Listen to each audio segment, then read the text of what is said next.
Então, vamos começar o nosso estudo, então, o terceiro estudo, né, no Credo Apostólico.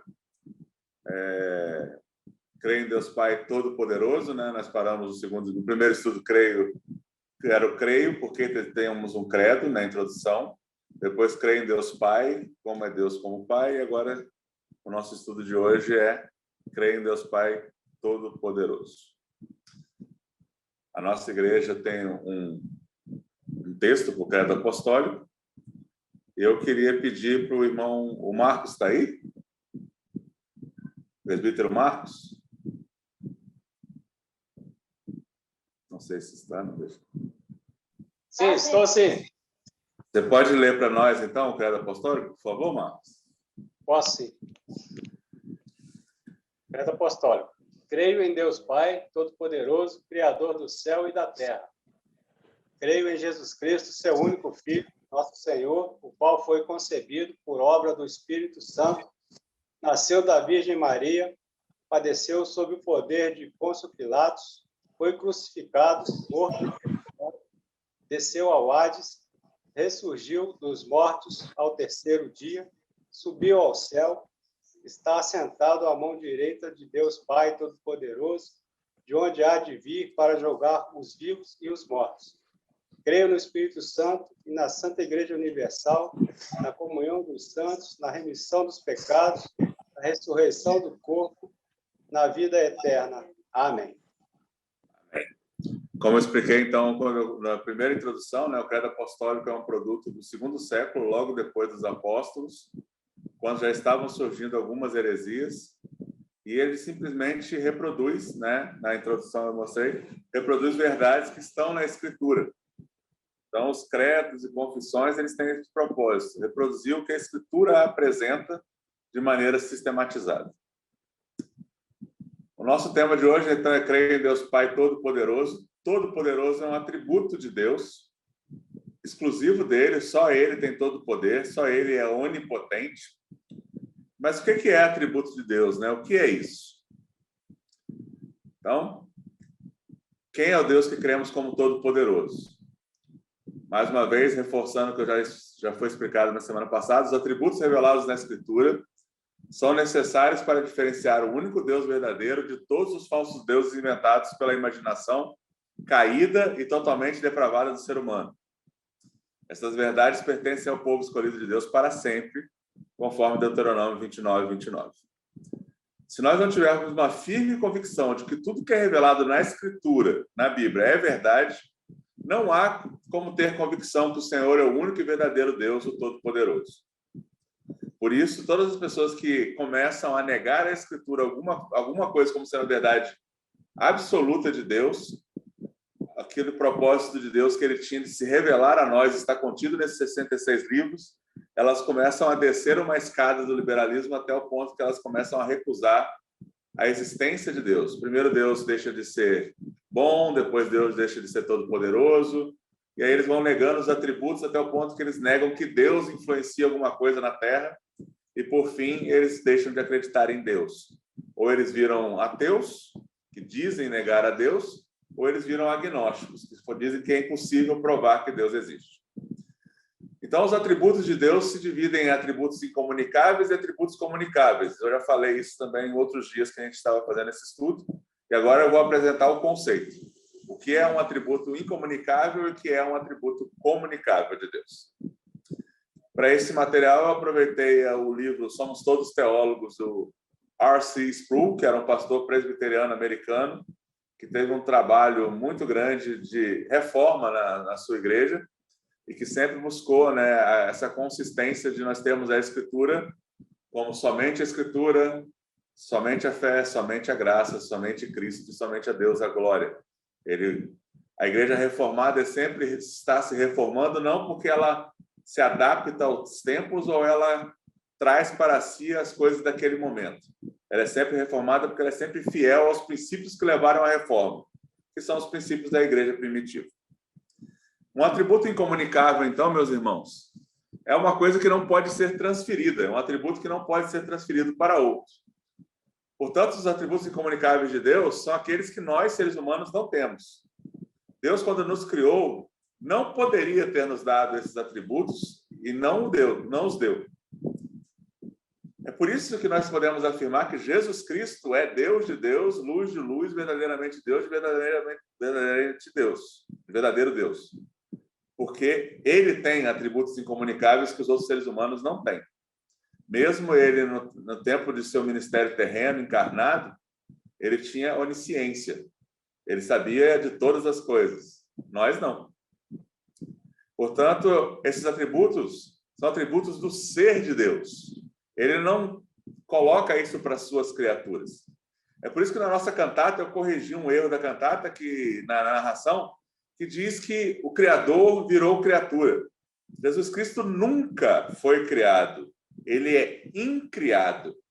Mesmo na sua encarnação, ele não virou criatura. Ele é o verdadeiramente homem e verdadeiramente Deus. Nunca uma criatura. Porque ele continua sendo Deus. Se ele se tornasse criatura, ele deixaria de ser Deus. Então, não existe a possibilidade de Deus criar outro Deus. E nós vamos ver isso no outro slide. Então, é nesse slide mesmo. Às vezes, as pessoas perguntam aos teólogos, né, se é possível Deus criar um outro Deus. E a resposta é não.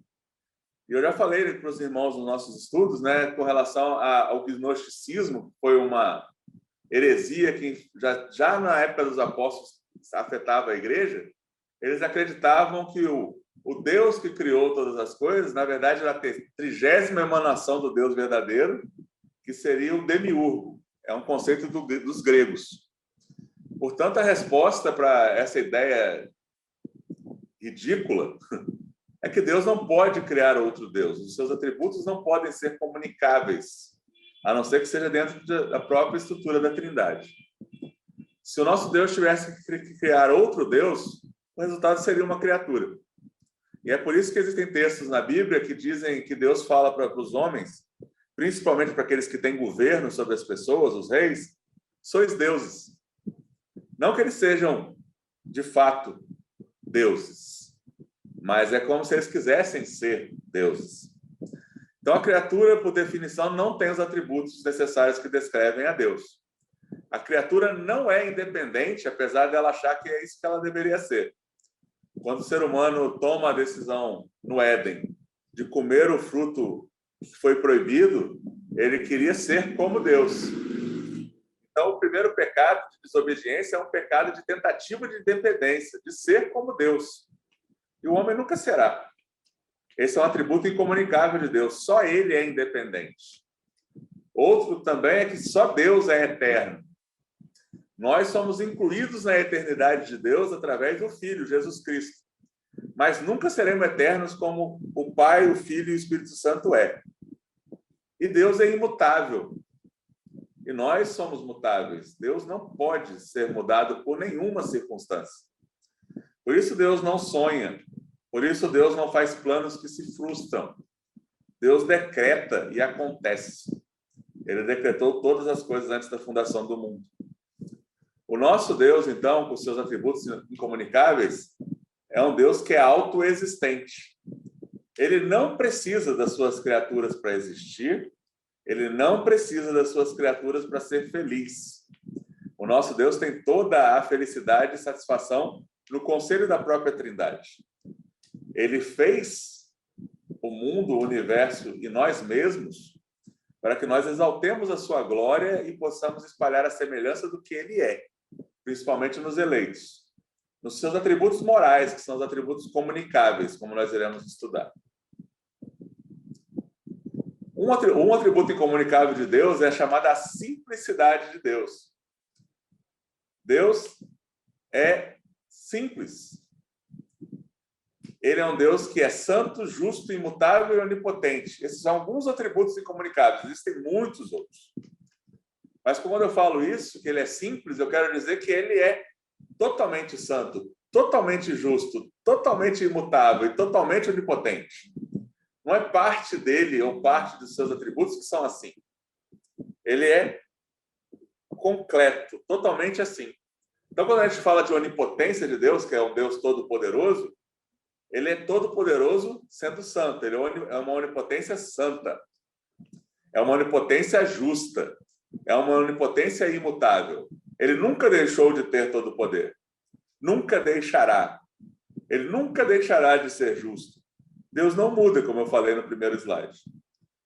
Todos os traços que nós possamos identificar no caráter de Deus, através da sua revelação na Escritura, define o que é ser um Deus todo-poderoso. Por isso, no credo apostólico, eles escolheram este atributo para colocar lá. Eles poderiam colocar: creio em Deus Pai todo misericordioso, creio em Deus Pai gracioso, creio em Deus Pai imutável. Eles colocaram todo-poderoso porque todo-poderoso embarca todos esses atributos. Então, pelo mesmo indicativo que eu acabei de explicar agora, conforme o texto do R6 Pro, a eternidade de Deus é uma eternidade onipotente, sua santidade é uma santidade onipotente. Deus não é uma parte santidade, outra parte onipotência, outra parte imutabilidade. Ele é totalmente santo, totalmente onipotente e totalmente imutável. E se nós queremos conhecer de fato a nós mesmos, nós precisamos primeiro conhecer perfeitamente o nosso Deus Trino, com mais detalhes possíveis. Então, a gente tira essas confusões que existem, né? Que Deus está sendo surpreendido pelas coisas que acontecem na Terra, como diz a teologia do processo ou teologia relacional. Não, Deus não é surpreendido. Ele comanda a história. Ele tem controle sobre todas as coisas. Controle sobre o próprio ser de Deus. A distinção entre os atributos comunicáveis e os atributos incomunicáveis de Deus é importante, porque nos ajuda a chegar a um entendimento claro da diferença entre Deus e qualquer criatura. Nenhuma criatura, nenhum de nós, seres humanos, pode possuir um atributo incomunicável do Deus Todo-Poderoso. A diferença suprema entre Deus e os outros seres está no fato de que as criaturas são derivadas, condicionais e dependentes.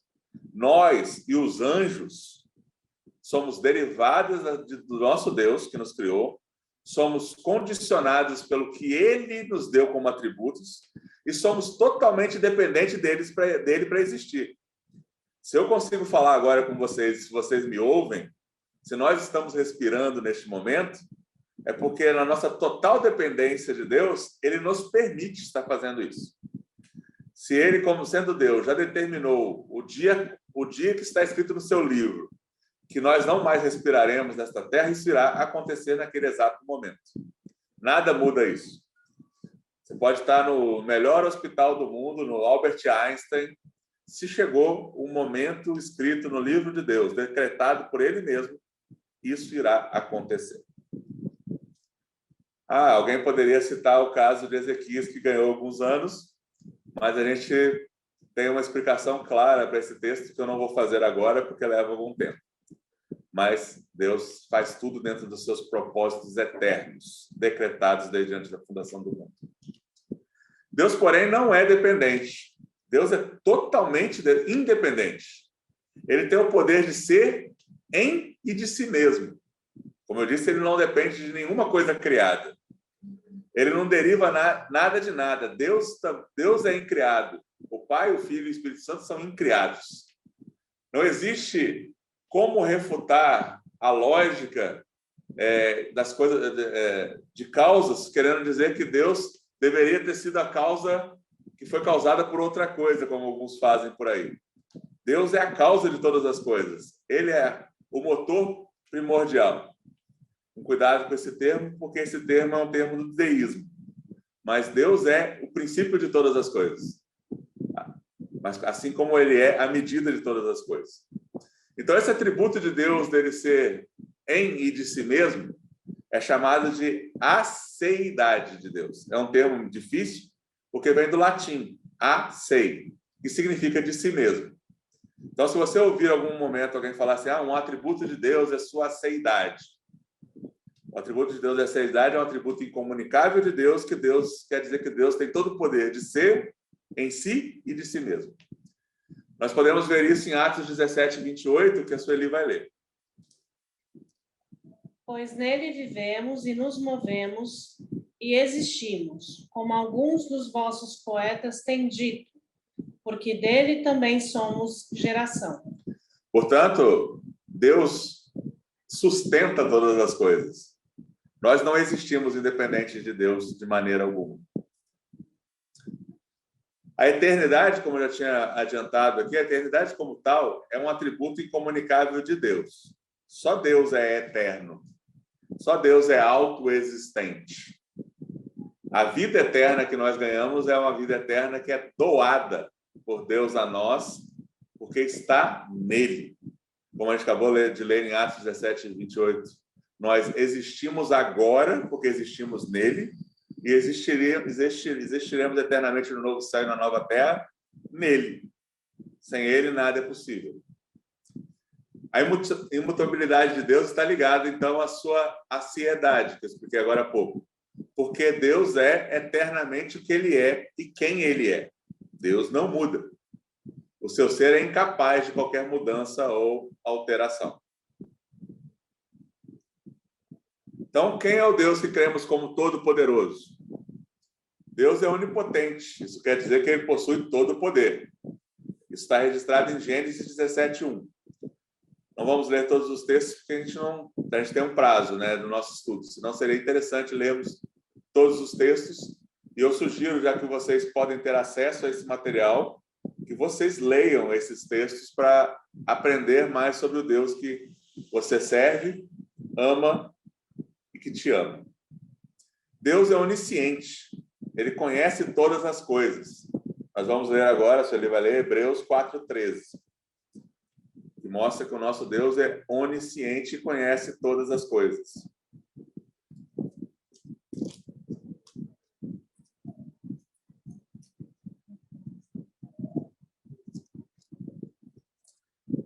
Ele também é onipresente. Nós vamos ler agora o Hebreus 4:13. E não há criatura que não seja manifesta na sua presença. Pelo contrário, todas as coisas estão descobertas e patentes aos olhos daquele a quem temos de prestar contas. Portanto, como nosso Deus é onisciente e conhece todas as coisas, nós devemos deixar de nos enganar e acreditar que nós podemos acalentar pecados nos nossos corações, nos nossos pensamentos, achando que os outros não vão descobrir as nossas falhas. Deus vê. Nós estamos no palco de um só. Deus conhece totalmente o Sidney, conhece totalmente a Sueli, conhece totalmente o Mauro, mais do que qualquer um de nós conhece a si mesmo. O nosso coração é enganoso e extremamente corrupto, diz a Escritura. Mas Deus conhece até a profundeza dos nossos corações. Por isso nós devemos sempre nos voltar a Deus, sabendo que ele é um Deus onisciente. Em nossas orações, mesmo as públicas, nós não devemos querer enganar Deus com uma falsa santidade. Ele não se agrada dessas coisas. Deus é onipotente, onipresente e onisciente. Ele está em todos os lugares ao mesmo tempo. Não é possível existir um recanto da terra onde Deus não esteja. O próprio salmista diz que se ele fosse para o mais profundo do abismo, Deus lá estaria. Se ele fosse para o lugar mais alto da terra, também Deus lá já estaria. Deus é eterno, como já expliquei. Ele é imutável, ele não tem mudança, nem sombra de mudança alguma em seu ser. Ele é transcendente. Então nós iremos ler 1 Reis 8:27, que mostra que nosso Deus é transcendente. Ele não é um ser limitado pelo tempo e espaço como nós somos. Para Deus não existe 1000 anos. Para ele é como se fosse um dia. Porque nosso Deus não é limitado por tempo e espaço. Então a sua transcendência é diferente da sua imanência. Imanência é o que Deus faz no tempo e espaço. Faz na vida das suas criaturas. Sua transcendência é aquilo que passa de nós. Então, 1 Reis 8:27 nos diz o seguinte: Mas de fato habitaria Deus na terra? Eis que os céus e até o céu dos céus não te podem conter, quanto menos esta casa que eu edifiquei. Portanto, nosso Deus transcende qualquer uma das nossas obras, dos nossos pensamentos, dos nossos livros. É arrogância demais do ser humano acreditar que ele possa conhecer Deus em sua plenitude. Nós conhecemos Deus como ele se revelou a nós, dentro das nossas características limitadas de hoje. Conheceremos ele mais perfeitamente no novo céu e na nova terra. Mas mesmo assim, ele sempre será transcendente a nós. Ele é um Deus trino e único. Ele é um ser, um Deus manifesto em 3 pessoas distintas. Isso só pode ser absorvido pela fé. Não é uma coisa simples de se entender para nós, seres humanos, que somos, mais uma vez, limitados. Somos uma unidade, como Deus também é único, porque nós somos uma unidade de corpo e espírito. E aí há uma correção em relação a nós, antropologia bíblica. Nós, seres humanos, só seremos completos sendo corpo e espírito, como fomos criados. Essa ideia de muitos que nós passaremos a eternidade no céu como espíritos é uma ideia grega. É uma ideia da filosofia grega que acha que a matéria é má. Mas a revelação em antropologia bíblica é que nós somos um ser único, uma unidade, corpo e espírito. Por isso, a esperança do cristão é a ressurreição, para sermos como Jesus com corpos glorificados. Nisso, nós temos uma característica que é parecida com a unicidade de Deus, mas que não se manifesta em 3 pessoas distintas. Isso é só um atributo incomunicável de nosso Deus e que só conhecemos hoje como conhecemos porque é apresentado e revelado na Escritura. Senão, não conheceríamos. Nosso Deus é soberano. Ele é um ser supremo. Nada está acima dele, nada nunca estará.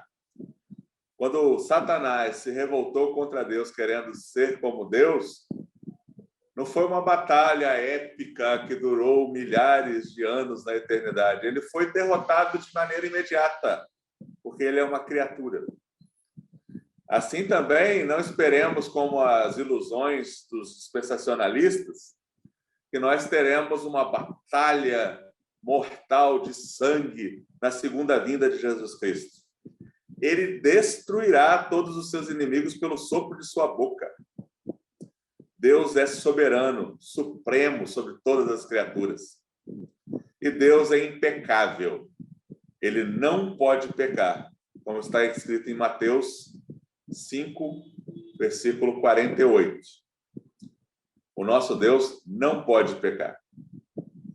Existem algumas coisas que o nosso Deus não pode fazer por causa dos seus atributos. E nós vamos ver daqui a pouco. Portanto, sede vós perfeitos, como perfeito é o vosso Pai Celeste.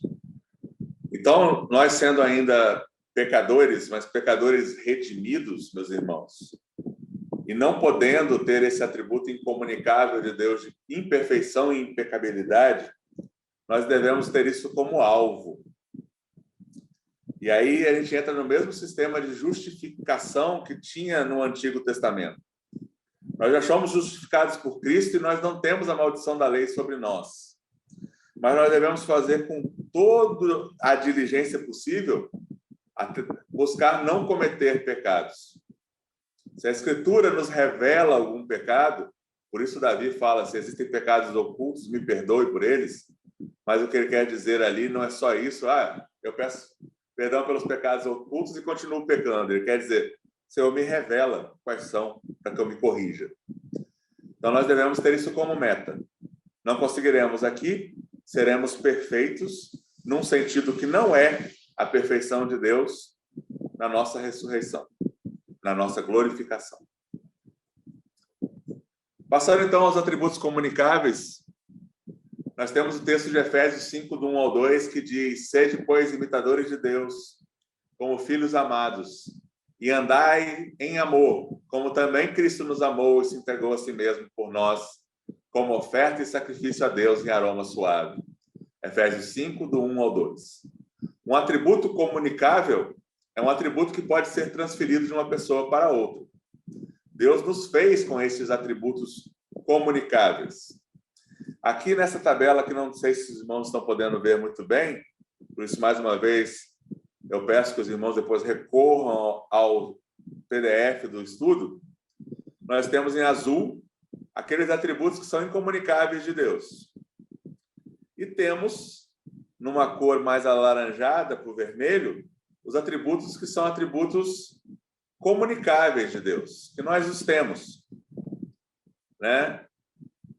Nós temos uma liberdade limitada pelos mandamentos, por exemplo. Nós temos a beleza que Deus nos dá para poder construir um mundo melhor, mais belo. Tanto que o ataque daqueles que não creem em Deus são ataques que vão atacar a beleza, por exemplo. Se você for ver as obras de artes que eram feitas com SDG, que quer dizer Soli Deo Glória, como as grandes obras de Johann Sebastian Bach, os quadros que queriam reproduzir cenas da Bíblia, você via beleza, porque era a beleza que queria reproduzir a beleza de Deus. Rembrandt, por exemplo, como a Sueli acabou de citar aqui, hoje você vê gente colocando como obra de arte um vaso sanitário. Por quê? Porque essas pessoas não creem em Deus. Eles querem destruir a beleza. A beleza é um atributo comunicável de Deus para nós, para fazer um mundo mais belo nessa situação caída. A glória é um atributo sumário de Deus, mas ele coloca o brilhar de sua glória sobre nós, os eleitos, para que os outros vejam sua glória através da nossa pregação e da nossa vida. Moisés, por exemplo, recebeu tanto da glória de Deus que tinha que colocar um véu na sua face. A bondade é um atributo comunicável de Deus que nós podemos estender a todos os homens. A santidade de Deus é perfeita, mas ele diz, sede santos, porque eu também sou santo. Seja separado daquilo que é impuro. Deus é um Deus que tem ciúmes. Ele protege a sua própria honra. E nós devemos proteger a nossa honra, a honra da nossa família, vivendo de maneira adequada conforme a palavra de Deus. E não só isso. Quando alguém atacar a honra de Deus, nós devemos defender a sua honra. Como João Calvino dizia, até um cão ataca alguém que está falando contra o seu dono. Quanto mais eu, quando alguém falar do Deus Santo. Conhecimento é um atributo mental que Deus nos deu. A busca pela paz, o amor é um atributo moral que nós só temos porque reflete o atributo moral do amor perfeito de Deus. Onipotência está no lugar errado aqui, porque onipotência é um atributo somente de Deus. Está errado aqui essa cor. E um atributo de Deus que é igual, como eu disse, Deus é um ser simples. Então, todos os atributos estão no mesmo nível de Deus. Ele não tem mais amor do que ele tem paz, ou mais retidão do que ele tem justiça, ou ele é mais livre do que ele é santo. Todos esses atributos são os mesmos e são totalmente codependentes. É a ira. Vocês já ouviram eu pregando várias vezes que Deus odeia intensamente todo o pecado. E ele vai punir todo o pecado nos pecadores não redimidos. E nós também temos ira. Muitas vezes ira pecaminosa. Mas a própria Escritura diz que existem momentos que você pode não se irar, você pode se irar e não pecar. E quando é isso? É quando o pecado ofende a glória de Deus. Nós somos pecadores também, como eu já disse, mas somos pecadores redimidos, que estão em busca da perfeição e da santidade. Portanto, nós temos que ter aquela marca da igreja que eu já comentei com vocês, que é a disciplina eclesiástica. No nosso meio, as pessoas não podem estar à vontade para viver em pecado. É isso que Paulo ensina na primeira carta aos Coríntios. Obviamente, o pecador arrependido, que foi redimido, que se corrigiu, que abandonou o pecado, ele é restaurado à comunhão. Se ele não se arrepender, ele continua fora da comunhão. Porque esse é o ensino da Escritura. Não é porque nós somos melhores que os outros. É porque a santidade de Deus, a honra de Deus, deve ser honrada pelo corpo dos anciãos, cumprindo as 3 marcas da igreja. Mais uma vez, que é a pregação do Evangelho de maneira que ele está na palavra de Deus, a ministração dos sacramentos como instituídos e a disciplina eclesiástica. Nosso Deus promoverá a disciplina no juízo final. E o nosso Senhor Jesus Cristo será o juiz de todos os homens. Então, nós temos esse atributo da ira santa também. Foi comunicado a Deus a nós. E agora, se nós estivéssemos juntos no mesmo lugar, nós faríamos agora uma participação de todo mundo, que era diferenciar os atributos na lista da semana passada. Lembra que eu falei que havia aspectos da paternidade de Deus que eram atributos? Deus é um Pai glorioso. Esse é um atributo que, esta glória, Deus comunica uma parte muito pequena dela para nós, mas é um atributo comunicável. Deus é um Pai santo, conforme João 17:11. Esse Deus que é um Pai santo, ele exige que os seus filhos sejam santos como ele é. João 17:11 nos diz: já não estão no mundo, mas eles continuam no mundo, ao passo que eu vou para junto de ti. Pai Santo, guarda-os em teu nome, que me deste, para que eles sejam um, assim como nós. Então, esse Pai Santo comunica essa busca da santidade a nós e nos capacita através da Escritura e do Espírito Santo, que é o selo da promessa. Não é que eu e você, pelos nossos esforços, conquistaremos a salvação e seremos mais santos. A santificação progressiva é uma coisa que nós atuamos a partir do momento que nós lemos a palavra, nós oramos, nós buscamos comunhão com os irmãos, nós nos dedicamos ao estudo, nós buscamos a Deus em oração e permitimos cada vez mais o Espírito Santo nos encher. Mas é um atributo que Deus nos comunicou. Deus quer que nós sejamos santos. Deus é um Pai justo e Ele também quer que nós busquemos sermos justos. É um atributo comunicável de Deus. Em que sentido é comunicável? Nunca que nós seremos tão justos como Deus é, mas que Ele comunicou para que sejamos justos conforme os seus mandamentos, na medida de que nós podemos alcançar. Deus é um Pai perfeito. E a perfeição que Ele quer de nós é que nós busquemos nos conformar aos seus mandamentos. O amor perfeito a Jesus Cristo não é o amor cantado em canções emocionalistas. É o amor que tem uma vida transformada para a glória dele. Deus é um Pai misericordioso e transfere para nós, comunica a nós essa mesma misericórdia, ainda mais a nós, que somos cristãos. Como eu expliquei na pregação de domingo, misericórdia é quando nós não imputamos a pena que é devida àquela pessoa. Isso não tem nada a ver com disciplina eclesiástica. Deixar de fazer disciplina eclesiástica não é ser misericordioso. Porque aquele que busca a correção do pecador é aquele que mais o ama. Porque quer que ele seja mais parecido com o Pai justo, santo e perfeito. Deus é um Pai gracioso. A graça que Ele dá a nós em Jesus Cristo é só dele. Mas a graça que Ele quer que nós estendamos através do convite da salvação pertence a nós, seus eleitos. Deus é um Pai fiel no cumprimento de suas promessas. E Ele quer que nós sejamos também fiéis. Deus é um Pai que escolhe seus filhos adotivos e este é um atributo incomunicável de Deus. Os filhos adotivos de Deus na igreja e na sua família da fé, que é o corpo de Cristo, no qual Ele é o cabeça, são escolhidos por Deus. E por isso eu falei na última pregação que Deus não tem netos. Deus só tem filhos. Então nós devemos ensinar os nossos filhos, sejam eles dados por Deus do ventre ou sejam os adotivos. E aí eu coloco, mais uma vez, nós vamos tratar do ponto da adoção em outro momento, a necessidade de nós cristãos voltarmos a entender que aqueles que não têm lares devem ser acolhidos pelos cristãos como prioridade. É assim desde o primeiro e do segundo e do terceiro século. O Estado se meteu nos orfanatos que sempre foram da igreja até o século XIX. Somos nós que cuidamos dos órfãos e das viúvas, não o Estado. Por isso, nós precisamos voltar a pensar na adoção. E, para isso, nós devemos vencer o materialismo. O melhor que nós podemos querer para os nossos filhos já veio. É Jesus Cristo.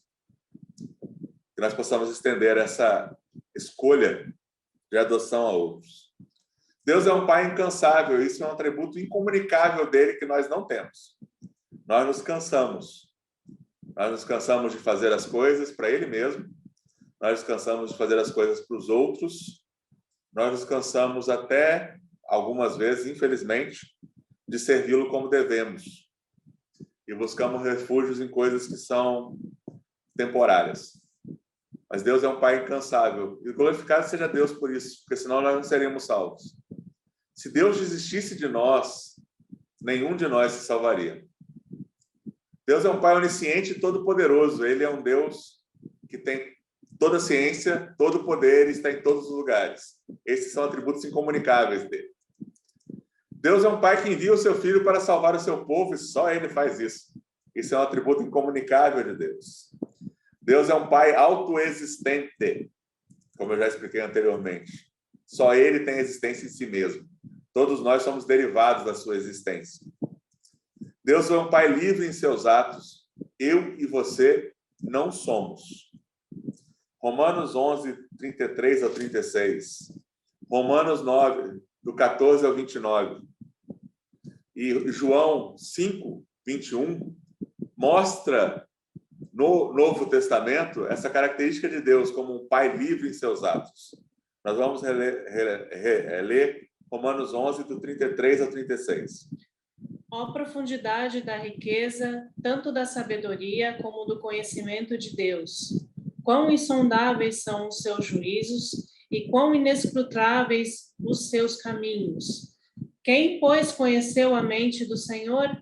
Ou quem foi o seu conselheiro? Ou quem primeiro deu a ele para que lhe venha a ser restituído?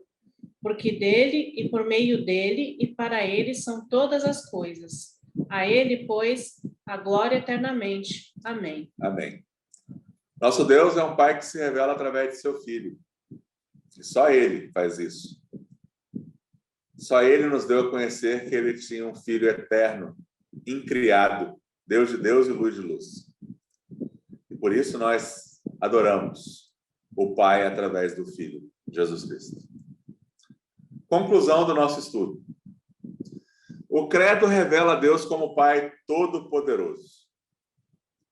O nosso Deus é um Deus todo-poderoso com capacidade para fazer todas as coisas conforme a sua vontade.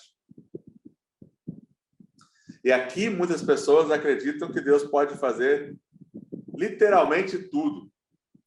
A ideia de nosso tempo de liberdade é aquele que você não tem nenhum condicionante que te leve a fazer uma coisa ou outra. O fato é, meus irmãos, que nenhum de nós tem esse tipo de liberdade. E nem Deus tem uma liberdade como essa tola liberdade imaginada pelos filósofos do nosso tempo. A liberdade de nosso Deus é uma liberdade que é coerente. Seu todo poder, que o leva a ter liberdade absoluta, é coerente com todos os seus demais atributos, suas perfeições.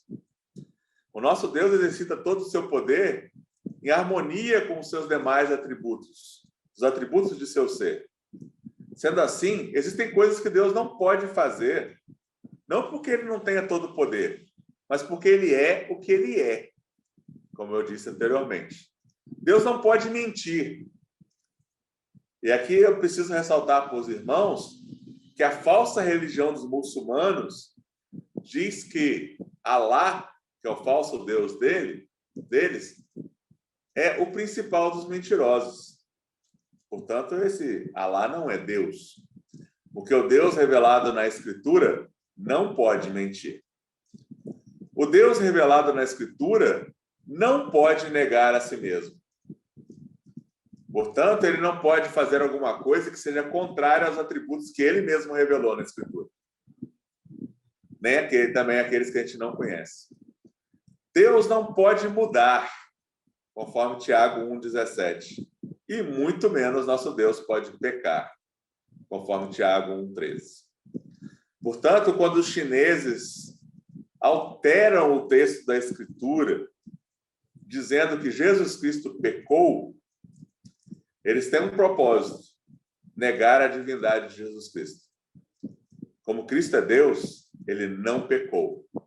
E como ele não pecou, ele pôde ser o sacrifício perfeito pelos nossos pecados. O nosso Deus é Deus Todo-Poderoso, que decidiu comunicar aspectos de si mesmo aos homens criados, que são seus atributos morais, não comunicando outros atributos denominados de atributos incomunicáveis, que são da essência do próprio ser de Deus. É o que nós chamamos de caráter ontológico.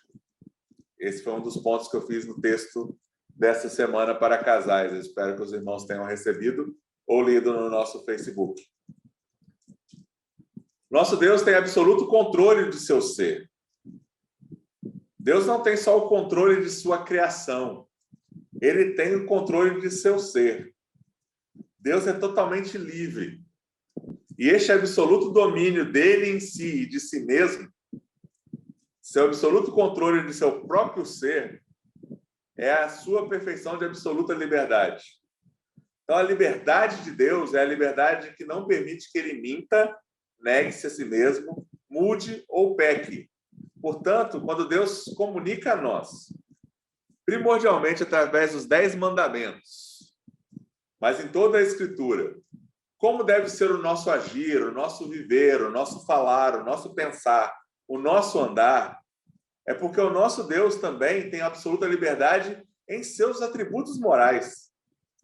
Então, ele reproduz para nós na Escritura qual é a tua meta para viver, de maneira que você reflita a beleza do caráter moral dele mesmo, de Deus. É por isso que o nosso Deus tem absoluta liberdade em que todos os seus atributos sejam equilibrados e ele não possa nunca negar esses atributos. Nosso Deus é o padrão de santidade, o nosso Deus é perfeito. E concluindo mais uma vez com aquela frase, né, que eu acho que os irmãos já ouviram 3 vezes, que participam sempre, o Senhor é a medida de todas as coisas. Nós vivemos por absolutos, absolutos da palavra, que são expressos em doutrinas. O homem não é a medida de todas as coisas, como diz o antigo filósofo grego, e agora os pós-modernistas. E nesse sentido, quando ele diz o homem é a medida de todas as coisas, e nós vivemos neste tempo, imbuídos nestas ideias, é que cada um tem a sua verdade. Isso é uma mentira. É o Senhor que é a medida de todas as coisas. Ele é o padrão da verdade. A sua palavra é a verdade. E por isso, meus irmãos, nós concluímos mais um estudo sobre o credo apostólico. E as nossas referências biográficas de hoje foram essas 4.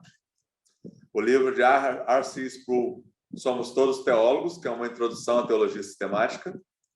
O livro Creio no Pai, no Filho e no Espírito Santo, do reverendo Ernest Maia. Conhecendo Deus Direitinho, uma leitura simples do credo apostólico do reverendo Joel Teodoro. E o livro Credo dos Apóstolos, de Albert Moller Jr. E, é óbvio, a Bíblia Sagrada, que é a fonte de todo o nosso conhecimento verdadeiro. Deus os abençoe, meus irmãos, e aplique a sua verdade a cada coração aqui presente e aqueles que verão o nosso estudo depois e terão acesso ao material que foi disponibilizado.